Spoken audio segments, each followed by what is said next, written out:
Good evening, viewer. You're most welcome to the Nilecast weekly news roundup on Westnile television, where we give you the highlights of the news bulletins of the week every Sunday from 7 p.m. to 8 p.m. My name is Okumaringa Christine. Let us dive straight into the stories that made headlines throughout the week. Leaders in Koboko district are calling upon the government to increase the quarterly release being advanced for the construction of Koboko General Hospital. As in this report compiled by Emmanuel Agele, the leaders are saying releasing 500 million quarterly will not make the project to be completed. Let's have more in that story. In 2019, the construction of Koboko General Hospital started with funding from the government of the Republic of Uganda. The 5-year project that is expected to cost 6.5 billion shillings is to be completed by 2024. However, leaders have expressed concerns, saying receiving 500 million shillings every quarter may not allow them to hit the target of finishing the hospital by 2024, of which they have requested the government to increase funding so as to reduce the pressure due to the big number of people accessing the current health care facility. We have outpatient department, which is funded by Minister of Health, transitional grant. Madam, you heard my landlord crying before you that the structure lying before us is incomplete. We want to thank the Ministry of Health under the able leadership of His Excellency Yoweri Kaguta Museveni for considering and ensuring that every financial year we have some funds that comes to the district to make sure that we complete our facility. Our estimate bill of cost for this facility is 6.6 billion. If you want to make this facility, the structure of OPD complete. But Madam Guest of Honor, your office and your able leadership be able to give us 2.2 billion. And that's why this structure you see here stands as 2.2 billion. It's my prayer that we have a complete transition from the current facility here. And it is on this that we really want kneel before you through our partners, UNSARA and you, the ministry, to ensure that we have funding that we're able to complete this. I'll be grateful by the time we are coming for 2026. Madam Guest of Honor, you will come and grace this occasion again. And I know through you, you'll be able to make through the members of parliament. It will take us 8 years for us to finish the OPD. With the funding that comes every year, 500. It will take us 8 years to complete. So it means next election will get us when we have not what? Completed. But that is the situation. I know through your able leadership you'll be able to have us considered in this. Second priority should be completion of this OPD, outpatients department, where the sick, the ailing can be received and helped quickly. Chairman District 5, my good friend Mambo, let us not scatter our resources all over the place. Let us focus on this and the theatre. That is my plea. The Parliamentary Health Committee Chairman, who also doubles as the Member of Parliament for Koboko Municipality, Dr. Charles Ayume, has assured the members of public that the hospital shall be functional before 2026 despite inadequate funding. Resources are very scarce. There are about 135 districts. 60 districts don't have hospitals. So when you see these structures coming up, you count yourselves as among the lucky. You're very lucky, the people of Koboko. Very lucky as the people of Koboko to have these facilities coming. Bado sisi iko mada pole pole. Lakini tutafika. Usijali, we shall get there. Government, every year we are giving 500 million. 500 million. That's why it is going slowly. But we shall finish. And I pledge we shall finish this OPD before 2026. Koboko district is one of the refugee hosting districts in Western region, and the healthcare services rendered in the district caters for both the refugees from South Sudan and Democratic Republic of Congo and the citizens, which could be one of the reasons the leaders are calling upon for the expected 6.5 billion shillings hospital project to be finalized. Emmanuel Agele, Westnile TV Nile. And more in our stories for the evening. As the Westnile connection to the national grid gets at 80%, the Westnile Rural Electrification Company, WENRECO, has registered a deficit in power supply as Nyagak, the power generating company, is dazed by the demand for power in the region. Let's have more on that story. With connection to the national grid reaching 80% for Westnile to get connected to power, leaders from Arua City have called for patience to allow the technical people carry on the works. According to Kenneth Chigumba, WENRECO was licensed to generate only 3.5 megawatts of power, which is outstripped by the demand, hence government responding with the connection to the national grid. While Honorable Atima Jackson Libuti, the Central Division Member of Parliament, says there is steady progress in the connection to the national grid. Our generation license permits us to generate 3.5 megawatts, which is at Nyagak hydropower plant in Zombo. The reality or the truth of the matter is the demand in the region has outstripped the capacity of Nyagak. And because of that, government has to respond by bringing another source of supply to meet the deficit. Government has been tried with Electromax. It was around since 2019, but because challenges that most people now know, it's not been able to function as expected. As members of parliament, we have presented the status of what we see. We have been in Karuma, we have been in Olrio, which was commissioned. We have been in Arua substation, we have been in Nebi substation. Karuma and Olrio are already commissioned.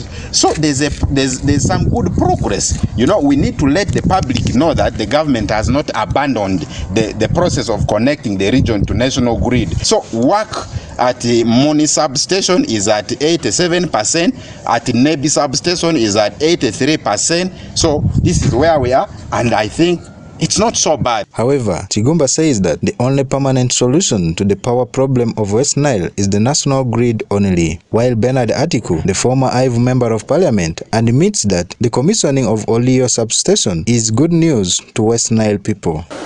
I would say what is being looked at as the permanent solution is the real permanent national grid, which is coming in at high tension level, the one with the 132 kV supply voltage at the two substations in Moni, Arua, and Tata in Nebi. If government didn't have that will, Olio will not be commissioned, because Olio is the interconnection substation which connects Kole, Lira, Gulu, and Westnile. It has, commissioning that now tells you that the will is being, fulfilled. So what we are remaining with is having those PAPs, people affected, to be compensated.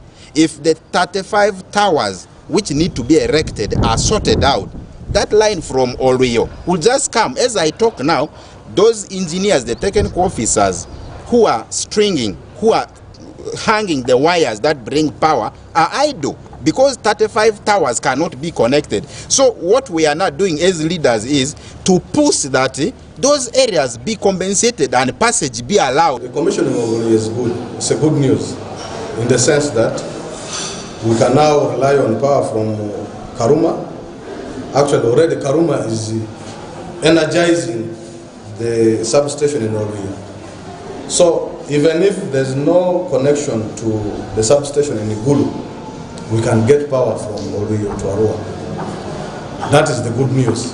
Atiku also raised with concerns the interconnection point between Moni substation and a water power plant that is not being planned for to be considered immediately to avoid more delays in the power distribution process. We shall compile the report and ensure that this message reaches the ministry to answer that question of interconnection, because the 3 kilometers from Moni to water, they will have to compensate people. That line is going past on people's properties.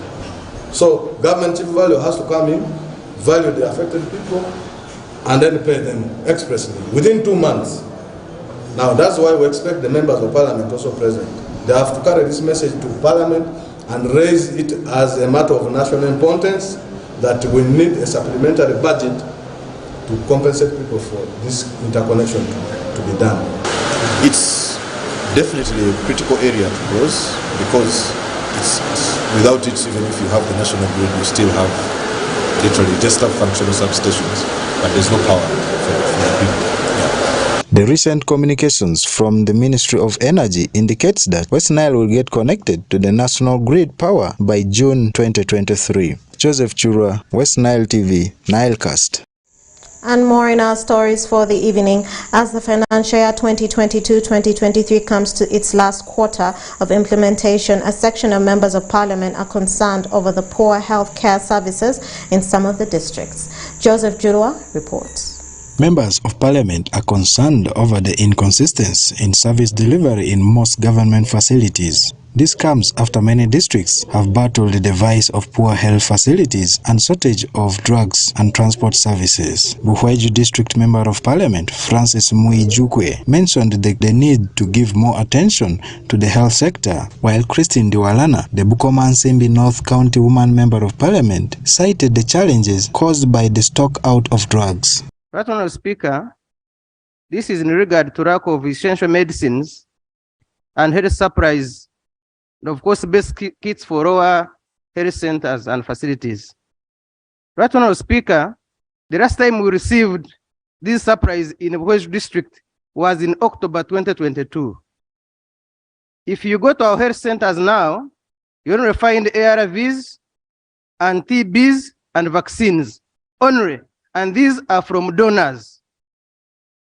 Consequently, Right Honourable Speaker, the health facilities are closing. This has also increased referrals to regional referral hospitals, which creates congestion and a burden of cases that would have been handled in the lower facilities.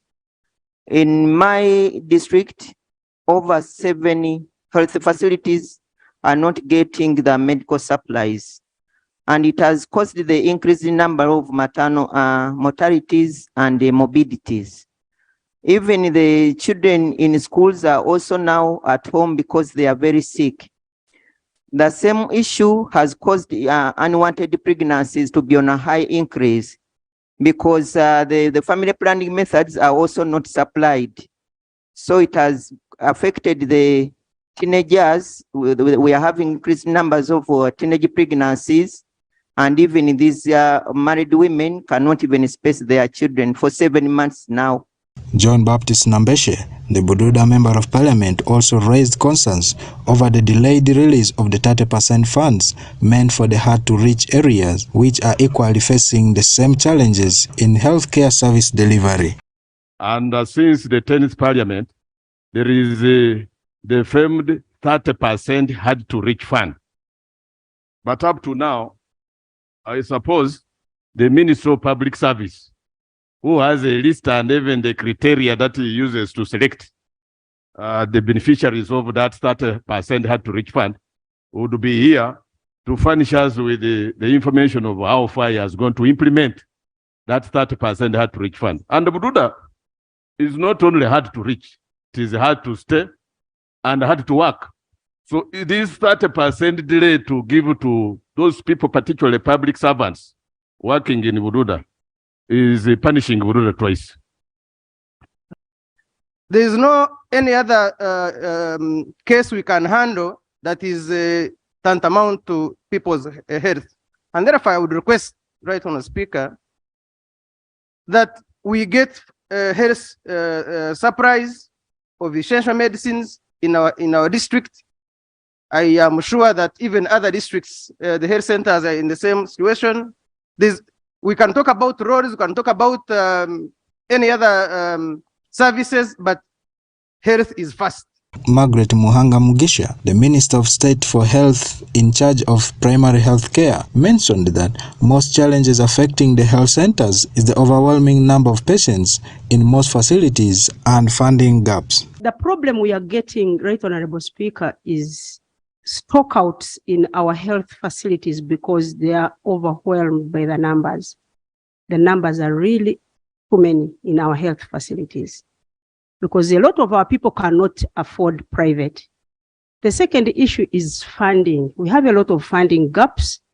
And I'm sure if there are members here on the Committee of Health, they can actually bear me witness that we've come before that committee so many times requesting that the budget for NMS be increased, both for purchase of essential drugs and also supplies, consumables. Sometimes we run out because we're overwhelmed, and then sometimes we don't have enough funding.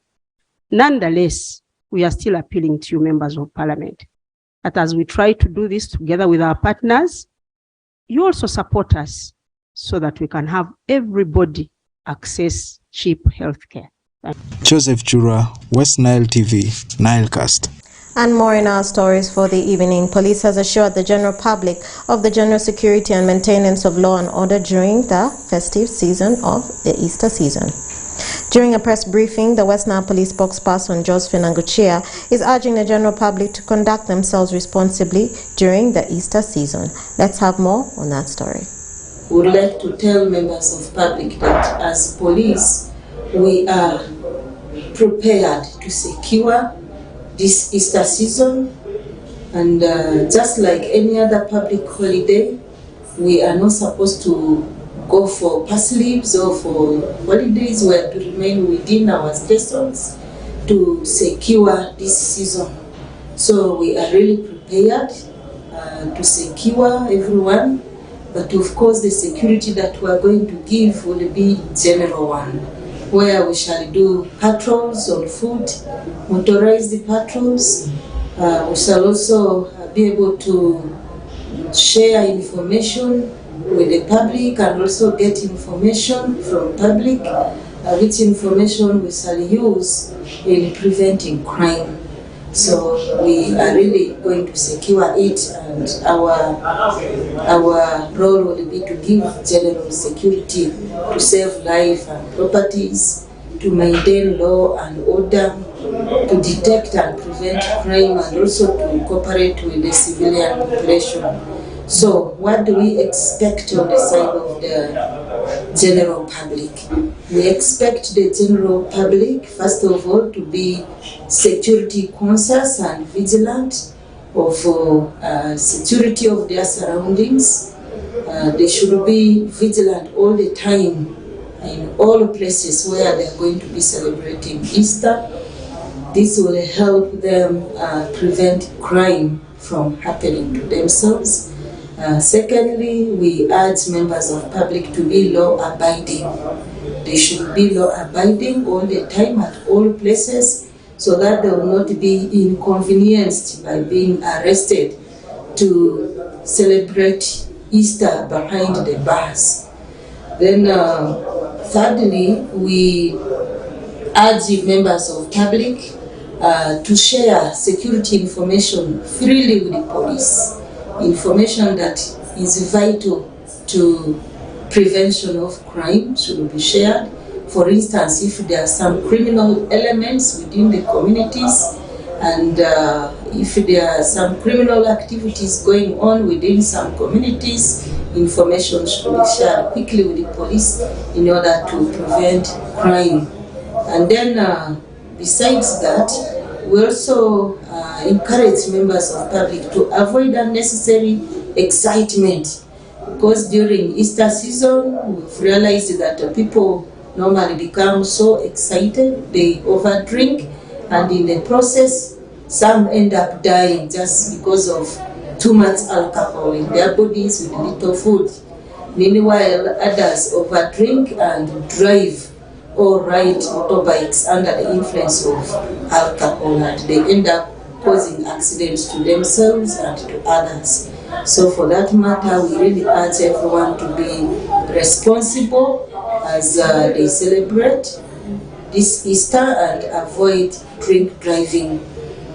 And then we also urge them to conduct themselves responsibly, especially parents and guardians should not leave their homes and children unattended to. In the past, we have incidences where parents or guardians go for leisure and leave their children alone at home with burning candles.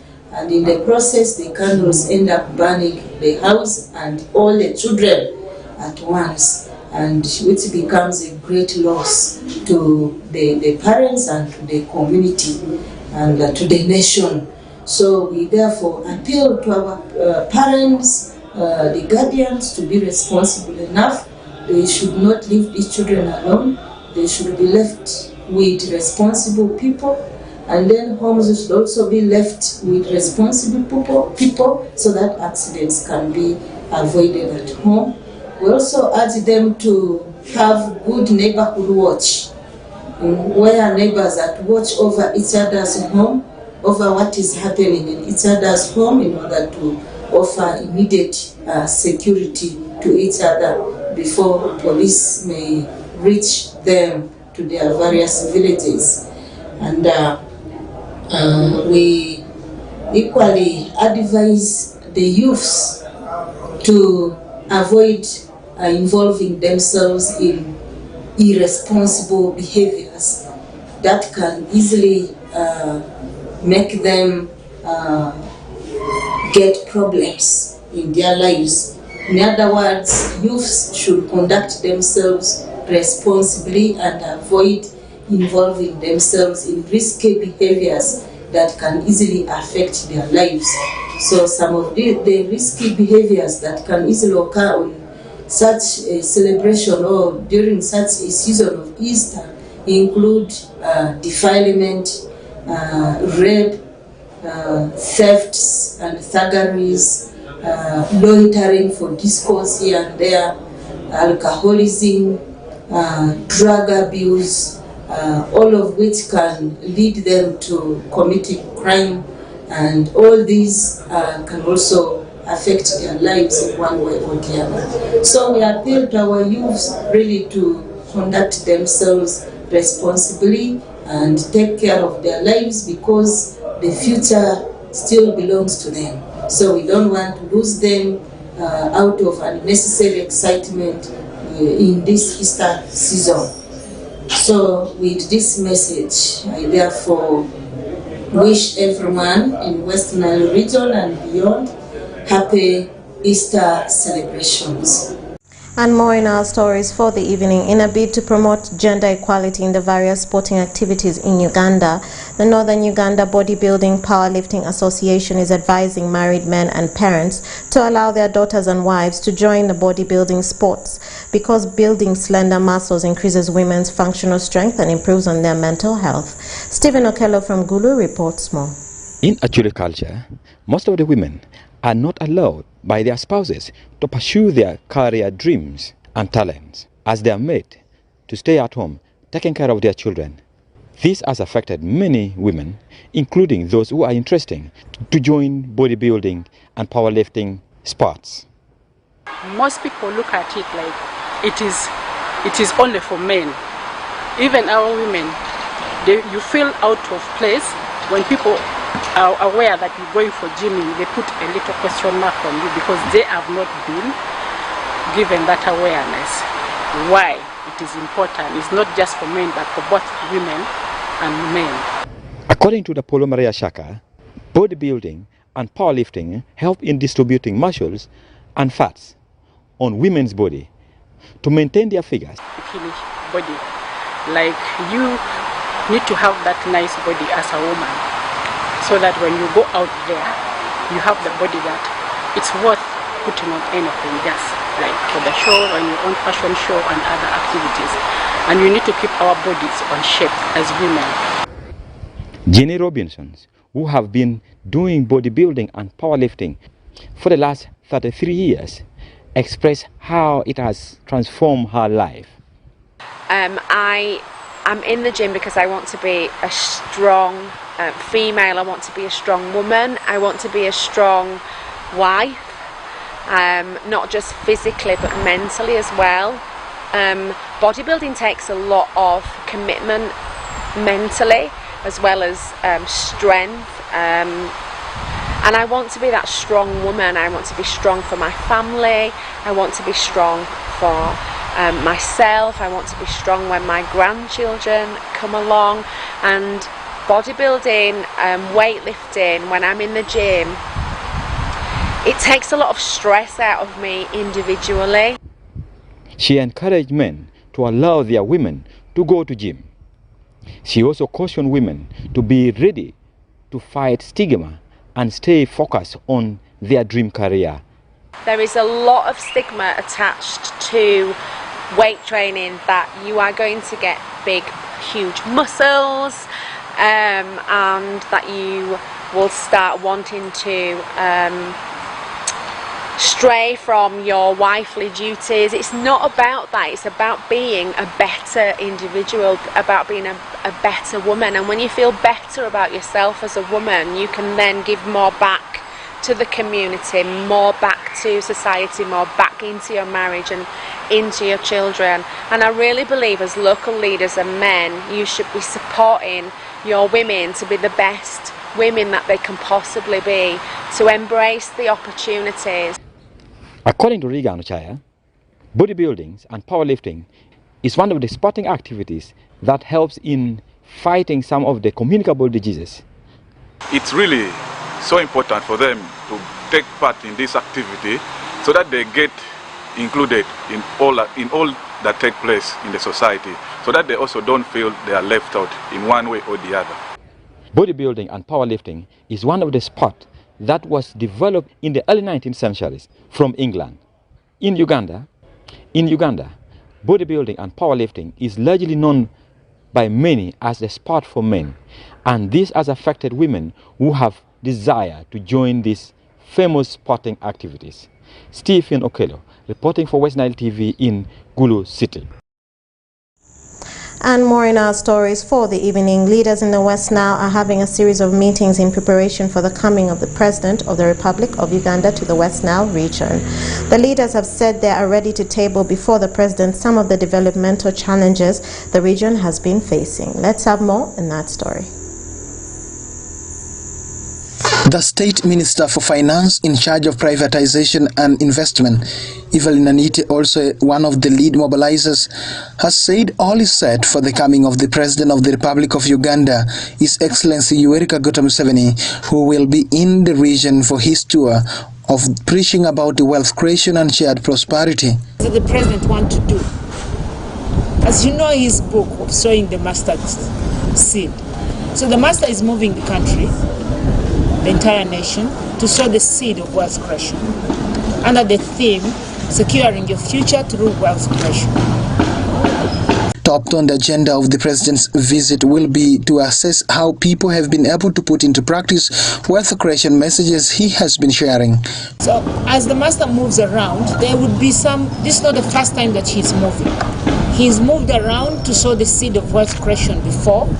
Some of it fell on a fertile soil, some of it fell on barren land. But those that fell on fertile soil are the excellent stories for the country. And therefore, when he comes into a region, and he's coming to Westnile from 11th to 13th, he would like to see those who have listened to the message of 4-acre model. The minister who heads the Uganda Investment Authority as the political head has been joined by Morrison Rakakamba, who is the chairman Uganda Investment Authority in mobilization and preparation for the coming of the president. According to Morris, the Uganda Investment Authority is to support the president's coming in identifying those in value addition businesses. Specifically for this presidential tour, Uganda Investment Authority is looking for value addition champions. These are people in Westnile, businesses in Westnile that are already adding value to their products, that are already having some industrial approach. And UIA, or Uganda Investment Authority, who want to be the wind beneath their wings. We have already met and discussed with over 50 companies that are already doing value addition. It should be noted that Uganda Investment Authority in 2021 moved across the country to identify acres of land that can be used for the establishment of industrial park. Meanwhile, in Western region, the Uganda Investment Authority were able to identify 3 industrial parks that shall be established in the districts of Nebi, Madiokolo and Yumbe. At the beginning of his term, President Museveni issued specific directives And one of the directives for the Minister of Investment and Uganda Investment Authority was to establish 25 industrial parks across the country to be able to deliver millions of jobs for the country.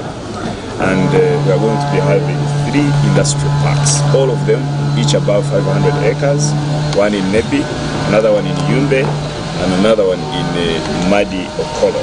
Among the topical issues to be discussed with the leaders on Tuesday 11th on day 1 will among others include the implementation of the government projects in the region that will be presented by the Prime Minister of the Republic of Uganda. The government intervention in West Nile, some broad interventions that have been specific for the West Nile sub-region, and the presenter is going to be the Right Honorable Prime Minister of the Republic of Uganda, Honorable Robin Nabanja. And this session is going to be again moderated by the Honorable Evelyn Anita. The final topic is going to be securing your future through wealth creation and shared prosperity. And that broadly, I have the honor to announce that the presentation is going to be by H.E. the President of the Republic of Uganda, Yoweri Kaguta Museveni, will make that presentation, and to moderate that discussion will be H.E. the Vice President of the Republic of Uganda, H.E. Jessica Aro. The head of state is expected in the region for 3 days, with the 2 days meeting leaders in Arua and holding public rally. Meanwhile, on the last day, on 13th of April 2023, he will be addressing the people of Madisap region in Obonge district. Dennis Oringi, Westnile Television, Nilecast. Let's take a break as we return back with more news from the weekly news roundup on Westnile Television. Please stay tuned.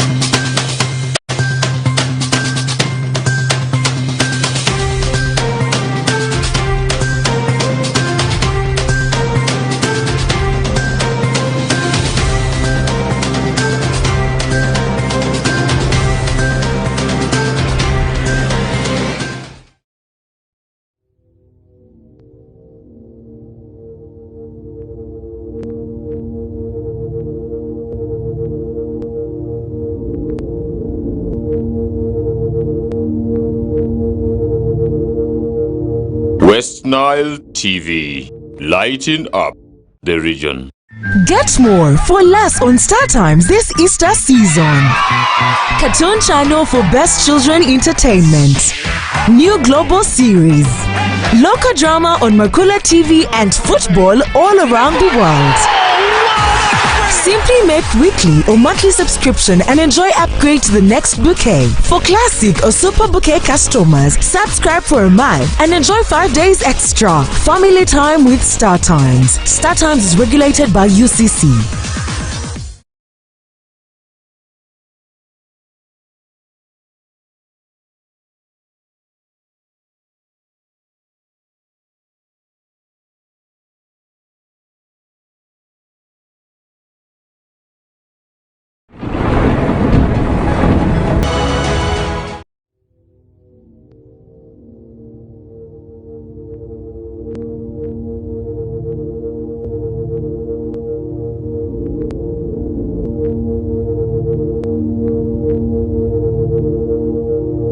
Westnile TV, lighting up the region.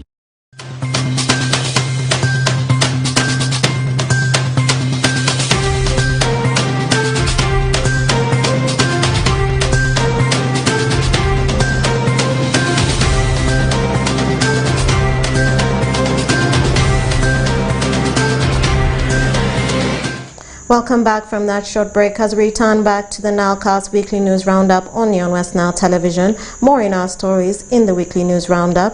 Arua Central Division on Thursday, 6 April, presented before the Council a tentative budget of $3.8 billion for the financial year 2023-2024. Joseph Jurua reports more. As the financial year 2022-2023 emanates to the climax, all administrative units across the country are revisiting the budgets to evaluate their performance and have adjustments made. Arua City Central Division has tabled its administrative operational budget for the financial year 2023-2024. The financial year 2023-2024 has registered a slight increase compared to the budget for the financial year 2022-2023, which was projected at 3,671,615,060 shillings, while the financial year 2023-2024 budget line is projected at 3,889,235,918 shillings. Right, Honorable Speaker, the division estimated to collect 3,671,615,060 shillings only from the local government source alone, but has realized 983,545,974 shillings, only representing 29.7% in 6 months. The Council has emphasized the low returns of the current financial year 2022-2023 as poor performance in revenue collections, inadequate sensitization, rampant street vending, among others.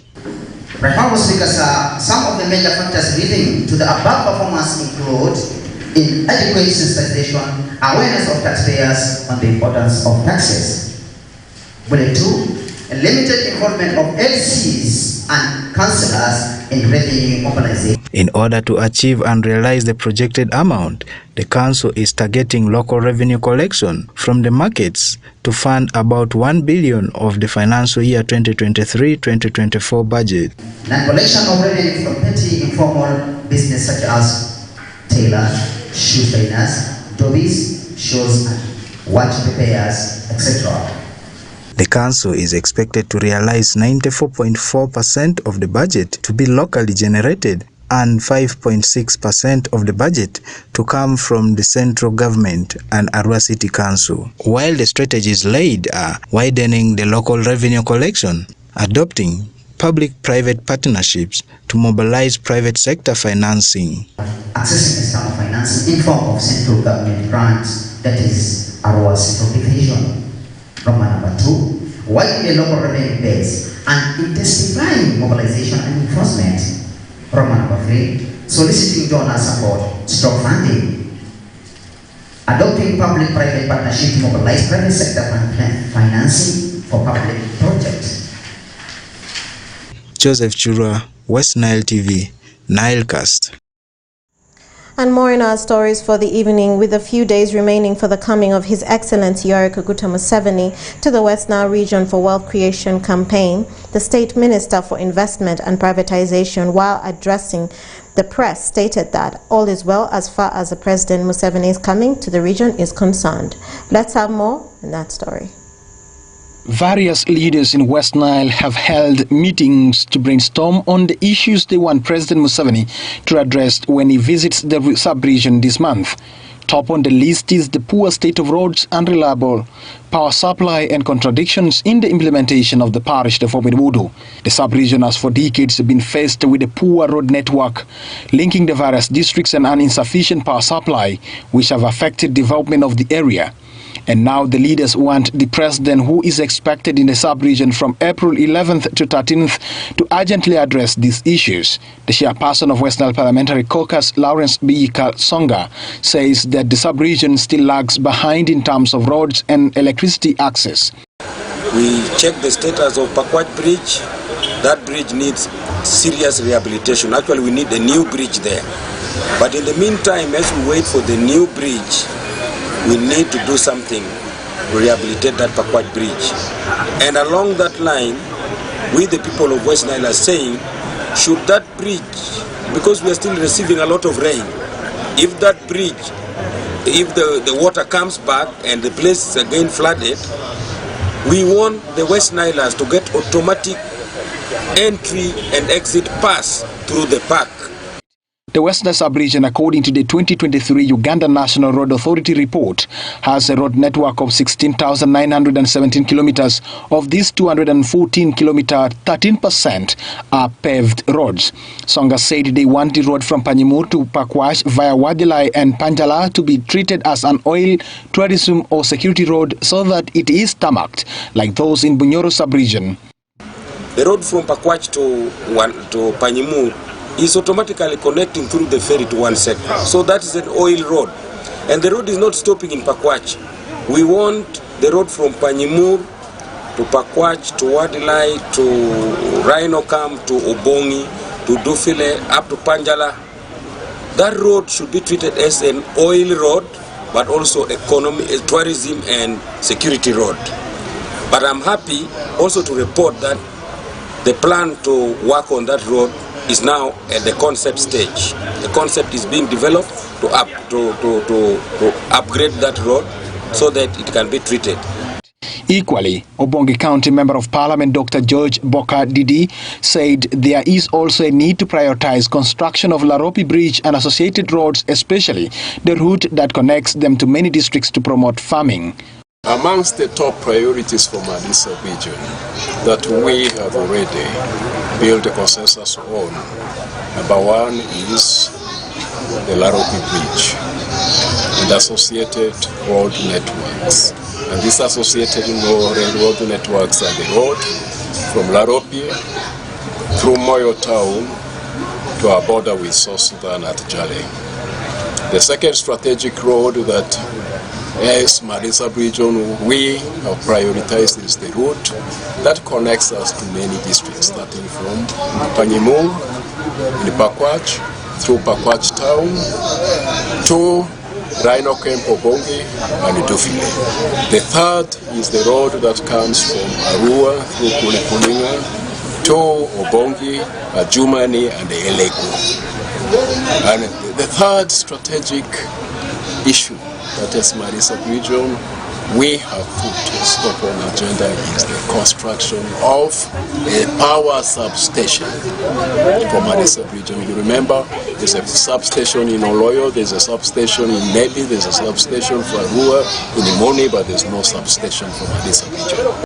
On the parish reform in Modu implementation, the woman member of parliament Arua district, Paparu Lilian Obiale, says despite launching the PDM in the district, the beneficiaries are not accessing the money. The PDM, he's so much into the PDM, he wants to see the progress of PDM. When he was addressing parliament just 2 weeks ago, that was the thing he emphasized. For Arua district specifically, the secretariat of PDM was here. We launched PDM.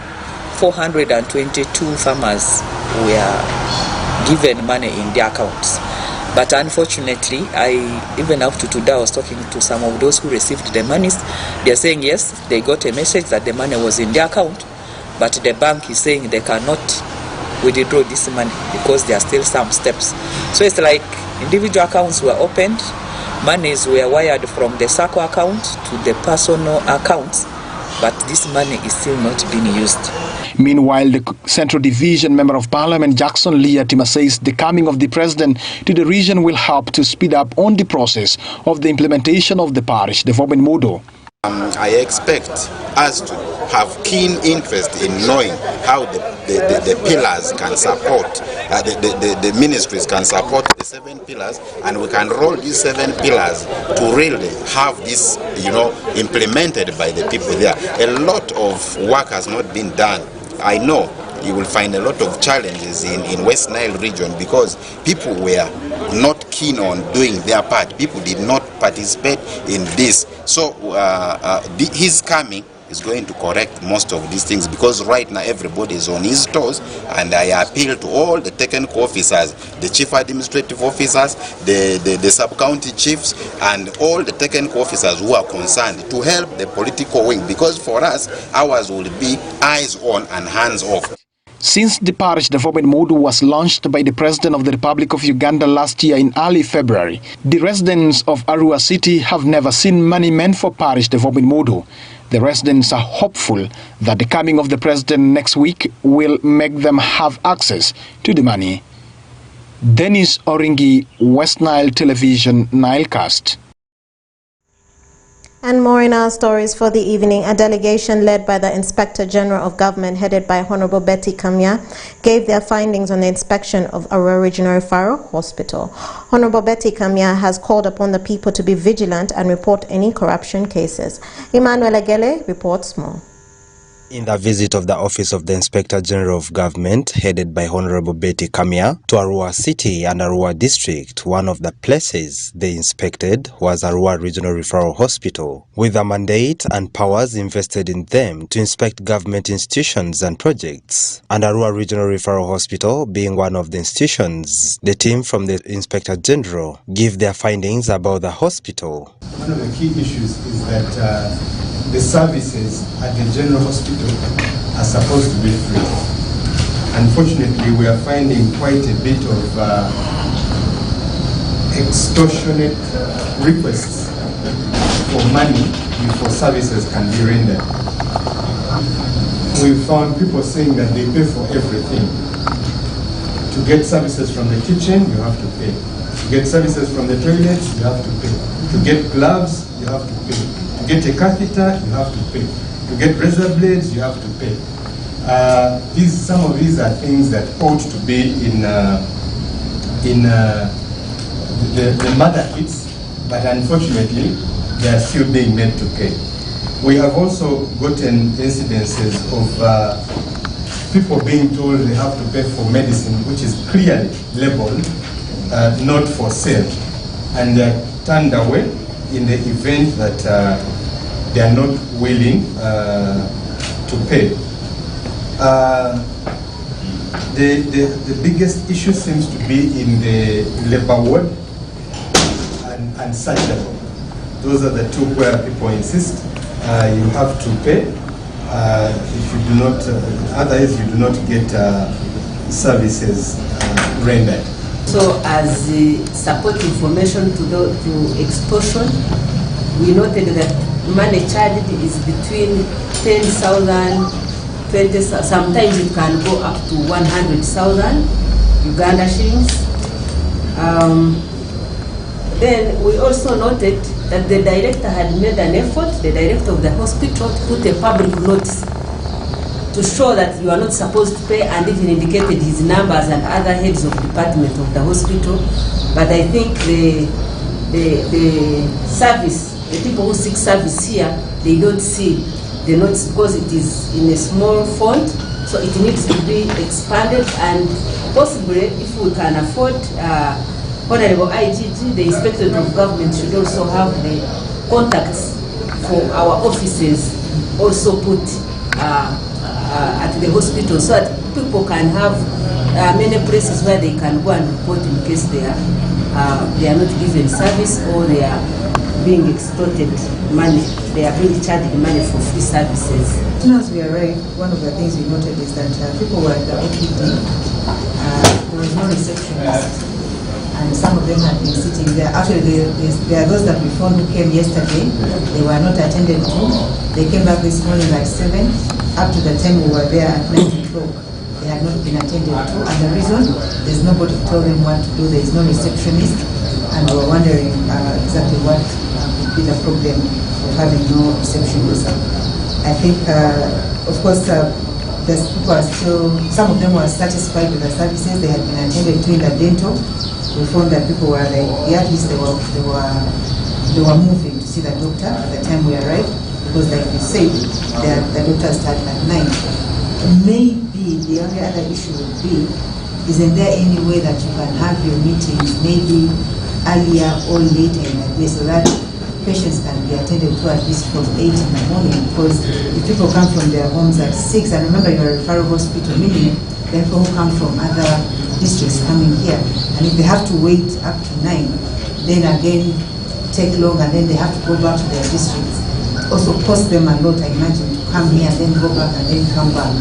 So maybe that's something that you could try to review as a hospital. Andema Alex, the director, Arua Regional Referral Hospital, states that despite their efforts to curb corruption cases at the hospital, 1 or 2 individuals have continued to practice, and he further says they shall teach those culprits a lesson so that others will learn from it. Many times we have tried our best to ensure that people are not charged money, people are not sold items to, so that our hospital remains corruption-free. But unfortunately, there are people who still do these things despite the fact that we always talk to them in our meetings and we always warn them and we put notices and we have always reminded them that if we don't have some items, let the patients be the ones to buy from outside. We should not sell items from the hospital. All in all, what I want to say is that we shall try our best and work towards the corruption-free hospital. Honorable Betty Kamia, the Inspector General, has promised to improve on their inspection, and they shall not wait for a whistleblower to raise concerns. And she has called upon everyone to be vigilant of any corruption case. Find that attendants have more information than patients. We have been speaking to patients, and you know the patients, first of all, they are sick, they don't even want to talk, they don't even know what goes on, because the attendant makes the decisions for them. So people who want to extort money, they speak to attendants. And so today, we spoke to the attendants at the labor ward, and they are the ones who told us that in the labor ward, you pay almost for everything, including toilets, equipment, mama kits, drugs, and everything. And so, I have asked my office, and it's going to be the policy, and the Inspectorate of Government. And I have asked the Inspectorate of Government, and we have agreed with the hospital administration every week. This is what inspection is about. To inspect, to come to this facility and speak to attendants, different areas, and they will arrest and punish and prosecute people who are corrupt. One of the most common corruption cases noticed not only in Arua Hospital is provision of healthcare services that are meant to be free for the wananchi is being rendered at a cost. Emmanuel Agele, Westnile TV Nilecast. And more in our stories for the evening. The religious leaders have urged the Christians to use the Easter period to repent and forgive every person they have wronged to enable them to dine with Christ upon resurrection. This came after Christians from Catholic, Protestant and Orthodox in Gulu City joined the bishops and came together to commemorate the Stations of the Cross. Stephen Okeller reports more. Thousands of Christians flocked the street of Gulu City as they sadly demonstrate how Jesus Christ was persecuted and condemned to death by Pontius Pilate, a Roman governor of Judea.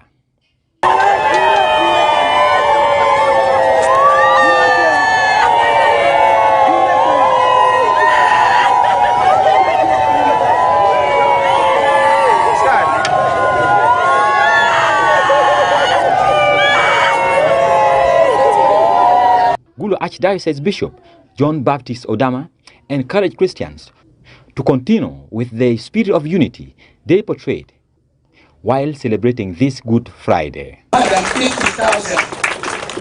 We are not competing with any part of Uganda, but I think it is a very good demonstration which is uniting us, the Christians, together. And not only Christians, but I know there are also Muslims among us here. Am I telling a lie? No. Bishop Nectarius Kabuye of Orthodox Church urged Christians to use Easter celebration for repentance. The Christian as a member of the body of Christ does not aim only to return from abuse to use. Leaders from Acholi sub-region ask religious leaders to pray for our country, Uganda. So today, as Ugandans, one of the things that I would love every person to relate, let's leave corruption. Today, Christians in Gulu City join the rest of the world in a devotion that reflects on Jesus Christ's final days on earth. Stephen Okello, reporting for Westnile TV from Gulu City. And to end our Nilecast weekly news roundup, only on Westnile television, over 30 corruption-related cases were registered during the one-day baraza organized by the Inspectorate of Government in Arua City. Some of the corruption cases include pinning of local governments and public officers, of which the Inspectorate of Government, Honorable Betty Kamia, assures that those cases will be investigated and feedback will be given within 3 months. Let's have more on that story.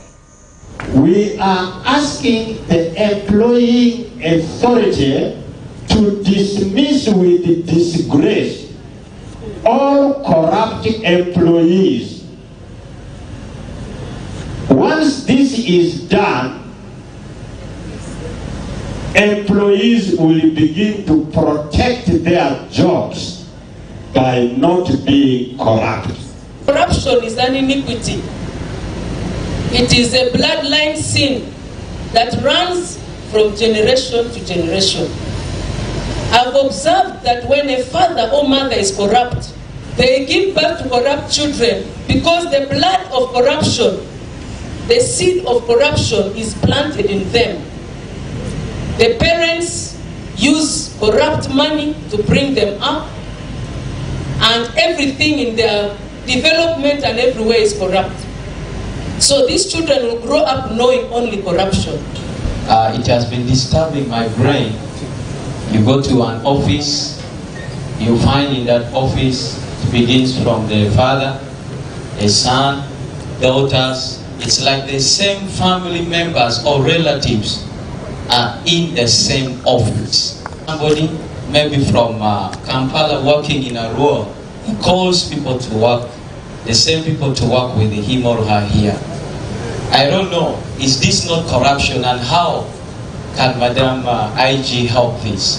This has been an opportunity for us to audit our credibility, to audit our character, to ask ourselves fundamental questions. To what extent are we trustworthy? To what extent are we respectful? To what extent are we careful? Are we responsible?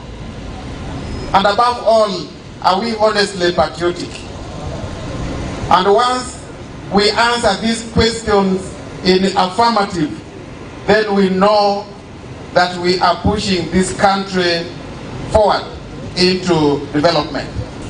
Corruption is a subject that is very close to us every day, but far in understanding. Everybody that has come here, I am pretty sure, have either participated in corruption or they have aided corruption. And they are here, seated, accusing others, but they cannot accuse themselves. The reason why these taxpayers are angry is they witness people abusing public resources. But because we don't have these often interfaces, they don't get the opportunity to express themselves. I want to take this opportunity to appeal to your office that we have these barazas quite oftenly, so that people can be able to raise these issues before they accumulate. The anger here is because you don't have these interfaces oftenly. So people build over these issues for a long time. The Inspectorate of Government did a study recently, and we discovered that after working so hard to pay taxes every year, 10 trillion shillings is lost in corruption. That is why we want people to understand that corruption hurts them directly. So if corruption hurts you directly, it is your responsibility to get up and fight corruption. It is a people's war and must be fought by the people. And with that story, viewer, we've come to the end of the Nilecast Weekly News Roundup only on Westnile Television. Thank you for being with us from the beginning of the Nilecast to the end of the Nilecast only on Westnile Television. Please stay tuned to the rest of the subsequent programs that may follow from the Nilecast News team on Westnile Television. We're wishing all you, dear viewers, a happy Easter celebrations. Have a good evening.